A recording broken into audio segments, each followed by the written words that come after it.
Apparently, Bobby Kotick wants to buy TikTok.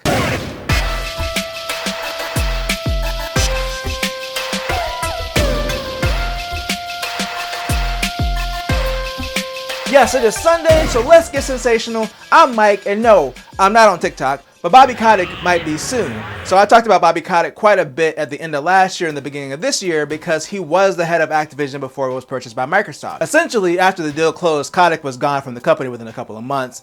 Now, I talked about this before, but there were a lot of allegations around workplace harassment in Activision when Microsoft agreed to buy them. So public perception of the company wasn't great, and Bobby Kotick was in charge when all that stuff allegedly went down. So it wasn't super surprising that he was gone from the company so quickly after Microsoft bought them. So you would assume after all that, he would just take the money that he made from the sale to Microsoft and bow out of the spotlight. But there are rumors that he's looking to buy TikTok. So I'm not going to go too deep into this, but the government is looking to possibly ban TikTok in the US. If the bill goes through, they would have to sell TikTok to a US company or close down within 6 months. The Wall Street Journal is reporting that Kotick mentioned partnering with the CEO of OpenAI to purchase TikTok over dinner that they had together. He also talked to an executive from ByteDance, the company that currently owns TikTok. So this doesn't really mean that anything is going to happen. There was a previous time when TikTok was in a similar situation and then nothing ended up happening with that.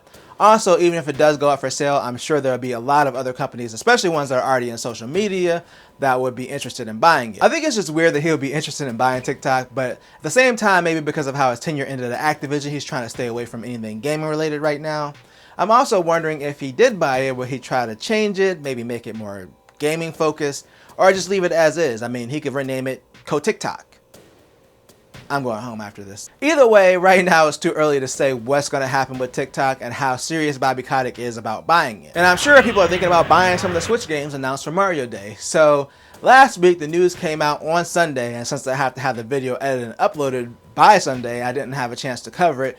But Nintendo actually announced a few things for Mario Day, which is March 10th, by the way. Get it? Because Mar for March and then 10 is like IO and it farms Mario or MAR10. I'm not talking anymore. So Nintendo announced Luigi's Mansion 2 HD, which is coming June 27th, and a remake of Paper Mario Thousand Year Door, which is coming May 23rd. They also announced Dr. Mario, Mario Tennis, and Mario Golf are coming to Nintendo Switch Online. But weirdly enough, they announced the next Mario movie is coming April 3rd, 2026. To me, it's weird that they announced the movie this early with an exact release date that far out.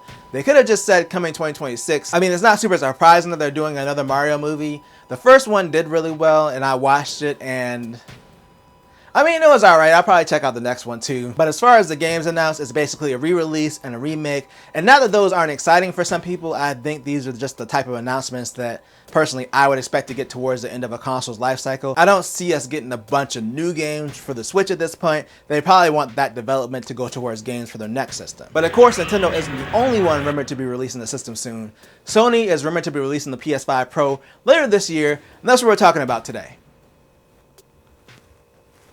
in a final story. So it's been a while since we talked about this rumored PS5 Pro, but basically the only information that we had about it so far is that it was going to have hardware that Sony is developing to do upscaling, similar to what Nvidia does with DLSS and AMD does with FSR to run games at a lower resolution and upscale them, resulting in better performance since the hardware doesn't have to render them at as high of a resolution. Well, we got some new rumors about the type of power that this alleged PS5 Pro may have. This was originally reported from the YouTube channel Moore's Law is Dead, but it's being reported that the PS5 Pro could deliver 67 teraflops of compute power or 33.5 teraflops of real-world performance without upscaling.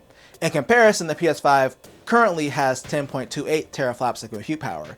So what the rumors are suggesting is that even without upscaling, this will be significantly more powerful than the current PS5. I talked about this last time I covered the PS5 Pro rumors. I was wondering how much more powerful it would be than a regular PS5 without the upscaling. So if this is true, this would be a lot more powerful.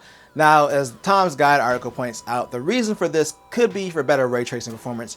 Right now, ray tracing is a huge hit to performance, so having this overhead could allow more games to run at 60 with ray tracing effects. When I play a PS5 or Xbox right now, I don't feel like we need a more powerful version of those systems, but being able to run 60 with better visuals will make sense as to why they would want to do like a PS5 Pro. The only thing that gives me pause in these rumors are, if it's going to be that much more powerful, then why not just focus on the PS6 at this point? I don't see a lot of people complaining about the power of the current systems, and if they're doing this massive leap it would make more sense for this just to be a next generation console. It's still rumored that this will release in September, so we'll see what happens. But right now, I'm not 100% convinced that A, it's coming at all, and B, that they're going to have this huge performance boost like what's being rumored.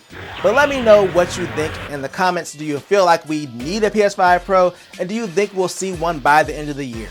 Again, let me know down below.